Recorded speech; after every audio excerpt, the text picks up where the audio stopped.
All right, I am here today with Bentley Rising senior Charlie Marchand on the hockey team. Charlie is joining me today to kind of talk about the ending to last year's season, the abrupt ending, kind of some of the stuff himself and the hockey team been doing off season, and looking forward to some of the stuff that they're going to be doing, getting ready for this season, in addition to some couple other random questions we're going to ask Charlie. So Charlie, thank you very much for joining me. We'll jump right into the questions here.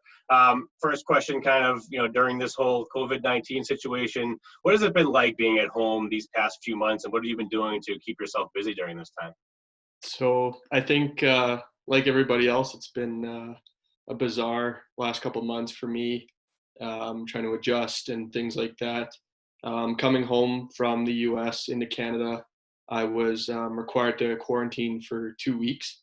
So I was kind of without any social interaction, making meals on my own, eating off of different plates, things like that. So that was kind of a bizarre transition.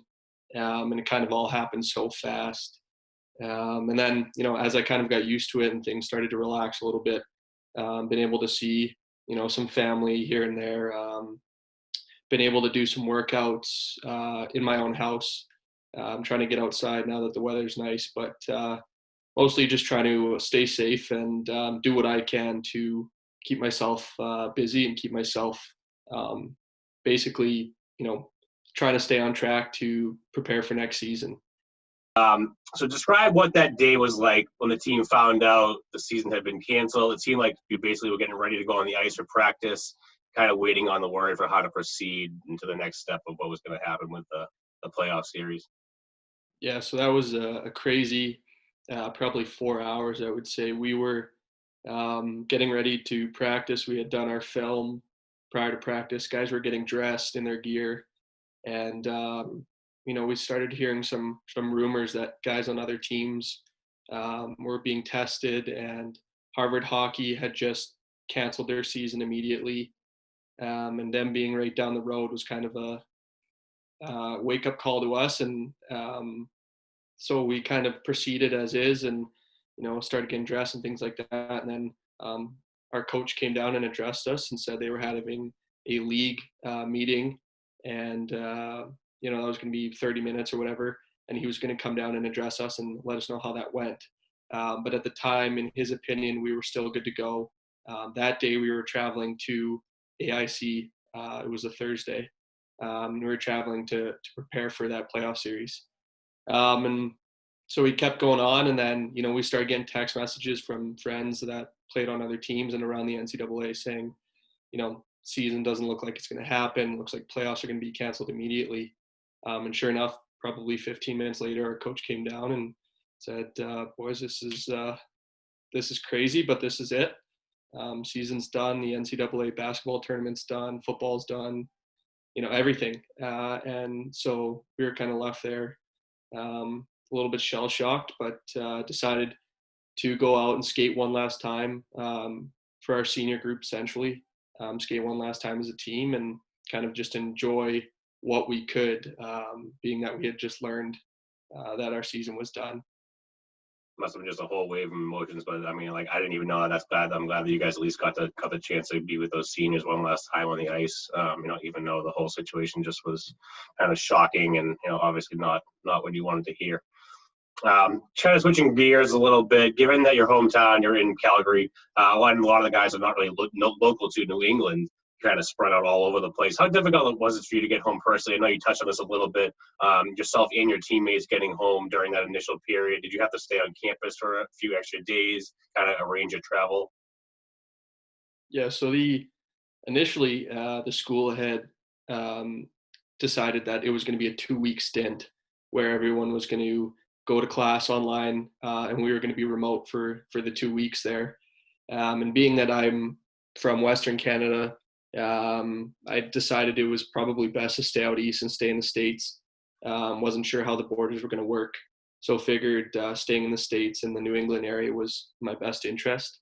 So I was lucky enough that one of my roommates, Brendan Hamblett, is a Mass family, and they also have a house in Cape Cod. So we went out there for a few days and kind of just, decided that we were going to kind of lay low and if school was going to be online, we were going to do it there for the next couple of weeks until we went back. And while I was there, they decided that school was going to be canceled indefinitely. So, called my coach and asked, what the next steps were going to look like. And ultimately we decided it was best for all the Canadians being internationals to get home as soon as they could. And essentially guys picked up and stored their stuff as they could and got out of there pretty quickly. So after the school decided to cancel the semester and go online for the rest of the semester, probably 4 days later, I was home and went online for class for the rest of the semester. Going back to kind of right before this all happened, looking to that AIC series, the team was playing some of its best hockey during that time with that sweep of Canisius the week before in the first round of the playoffs. What were some of the things the team was doing really well that time, and how do you kind of foresee that the AIC series might have played out? Right. I think our season was kind of a roller coaster. We had some really good stretches and then some really rough stretches. And ultimately, I think going into playoffs, our team kind of became really cohesive and everyone was on the same page. Everybody was determined to win. And ultimately, we were just having a blast playing. A lot of that is to do with winning. When you're winning, it's a lot easier, a lot more fun. But we were kind of headed in the right direction and really felt that we were in a good position to succeed. And that Canisius series proved it to us. We dominated and we knew we had it was just the beginning and we had a lot more in us. So to have it end like it did was really upsetting because we knew there was a lot of what ifs left on the table.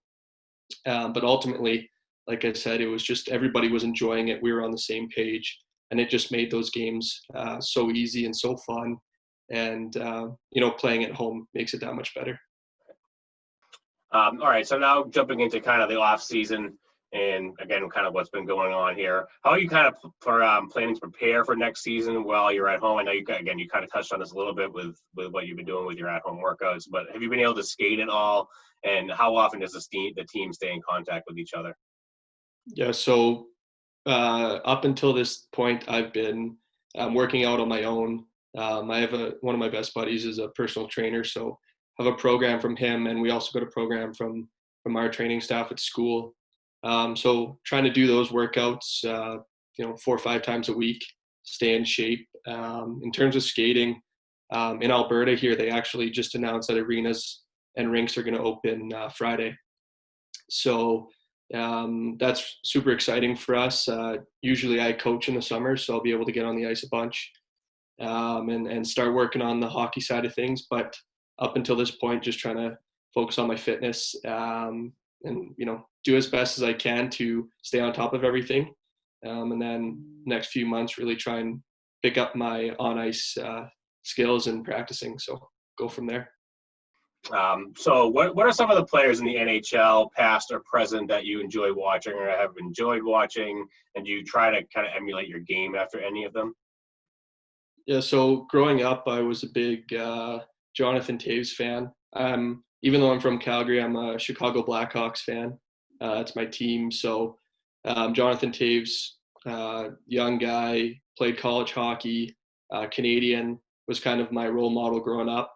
Then, won 3 Stanley Cups and a gold medal. So to me, he was kind of the epitome of a professional athlete and hockey player. But he was a forward, so I didn't really emulate my game after him, just kind of as a role model.